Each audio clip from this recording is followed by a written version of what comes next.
আসসালামু আলাইকুম। আমার এই যে ভাগ্নে সেলিম বদমাস পোলাপান আইডি থেকে ওর একটা পোস্ট অলরেডি ভাইরাল হয়ে গেছে। কত এই যে আছে 1.7 মিলিয়ন।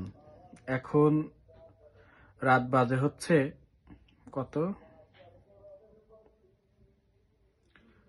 12টা 23। এই সময় ওর আইডিটা কেউ একজন আর কি কোড পাঠাচ্ছে আইডিটা নেওয়ার জন্য। তে যারা চেষ্টা করতে চাচ্ছেন তাদেরকে বলি, আইডিতে টোকা দেওয়ার আগে একবার ভাববেন আপনার আইডি ঠিক থাকবে কিনা। অবশ্যই আপনারা চেষ্টা চালান, আর আমরা আমাদের যে ব্যাকআপ অভিজ্ঞতা নিয়ে আছে আসি। সে ব্যাকআপ আমরা দেখিয়ে দেব। আর আমাদের কাজ গোপনে ওপেনে চলতেই থাকবে। আপনাদের চেষ্টা আপনারা চালাতে থাকেন, আমাদের ব্যাকআপ আমরা দেখব ইনশাল্লাহ। ইনশাআল্লাহ। সমস্যা নেই।